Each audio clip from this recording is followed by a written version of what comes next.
What's going on, everybody? Welcome back to another edition of the Ad Podcast at the beautiful Sport Beach Takeover on the Crossette in Cannes. And we've got Juliana Cobb, who's the Chief Creative Officer of 72 and Sunny New York.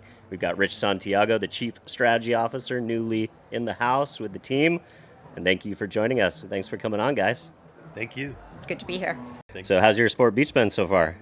72 and sweaty, man. Let's go. Brutal. Hotter than anticipated in all the ways. It's been great, though. It's been great. Nice. Well, this continues to be a top ticket on the Cannes circuit and really just in cultural in general, whether you guys show up at the Super Bowl or F1 races or CES. I mean, it's everywhere these days. It is. I mean, it's central to so much of where culture is headed anyway. What's cool about Sport Beach is that it is kind of the hub and intersection of sports, culture, entertainment, advertising, and it's all kind of become one thing rather than separate factions out there in the world.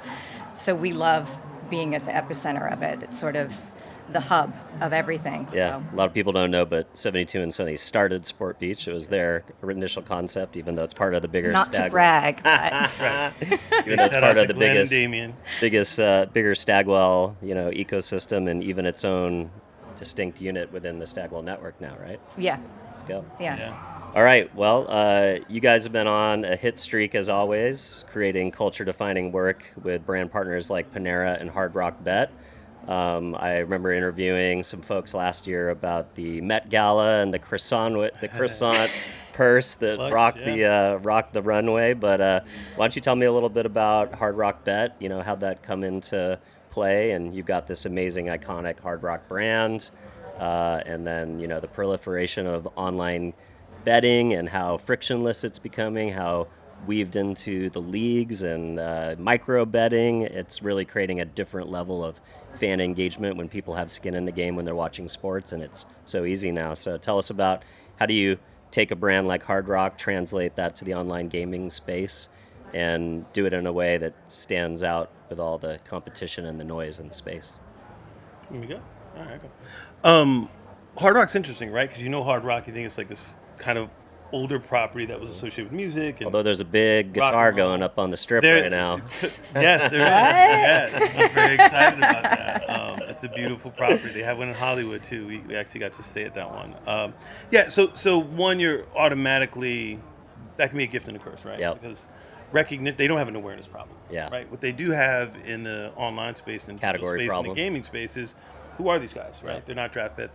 They're not DraftKings. They're not all the other competitors. So I think for us, it was trying to figure out what about Hard Rock could we bring forward, and how could we be, which is inclusivity. Yep. Right. It was Okay. one of the most inclusive brands from the beginning. Interesting.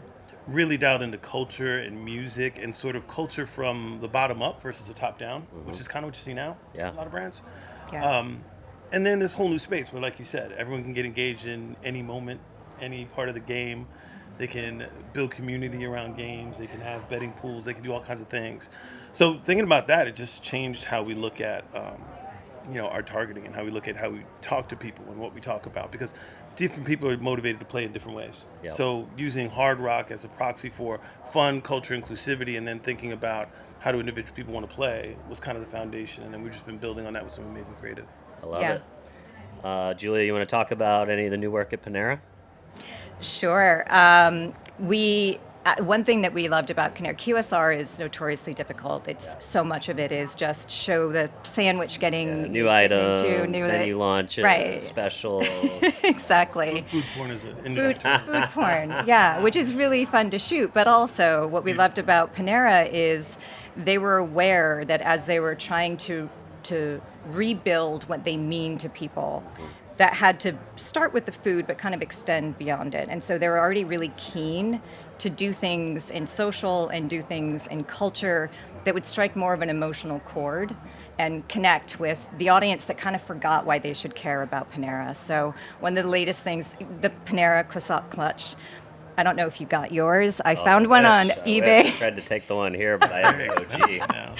They sold out, and I found one on eBay for like $190 or something crazy. But but we continue the flow with that, and we just recently launched something with YouTube influencer Jake Shane.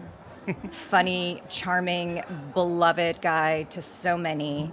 And he was so great in just how we could channel just all of his isms, his sort of neuroticisms and funny little quips and facial expressions into something that felt really, really authentic to him, but also helped us launch this new menu combination. And so it felt effortless rather than pulling him into Panera's world and say, talk about the Asiago cheese, Jake. It was like, what would it really look like if Jake had this whole new project and he had to kind of deal with it? And it's a kind of a different thing. And I don't know if you've seen it, but honestly, I genuinely LOL'd when I saw the final cut, the long form that we put on. And we love doing stuff like that because it moves the bar for them and it moves the needle in ways that food porn can't. Yeah, and really give them a fresh voice, a different way Yeah. to speak that they really... We've been playing those spaces, especially socially, right? The clutch. Yep. Some of the things we've done, on the social side, but that was our first really trying to find that voice in a mass way, and he was a great representative. Find an ambassador who can and he's not like a brand on. spokesperson, right? But, just in to a give way, a little versatility, like the kind of voice, the kind of play that the brand has, is really nice. Yeah. Well, Rich, you guys won Sports Entertainment Agency of the Year. Congratulations. Thank you. Big, We're gonna go hoist the trophy later down the court. Big win. But what does it mean to a brand like 72 and Sunny, who's so embedded in the world of sports culture, and played like your agency ethos of playing to win? Really, I did a walk and talk with your CEO at the LA office recently, where we walked through and talked about the 1982 wooden conference room built out of the wood. For you guys put a lot of emphasis into your culture and your heritage as a brand that really loves sports, loves competitive culture, loves the idea that a great creative idea can come from anywhere. Creativity is a team sport, and you're playing to win. Can you talk a little bit about how that culture plays out in the work, but also what it means to be recognized, for something like the Ad Age Sport and Entertainment Agency of the Year award? Yeah, I'll be honest with you. I didn't know that was an award until we got it. Nice. I think it comes.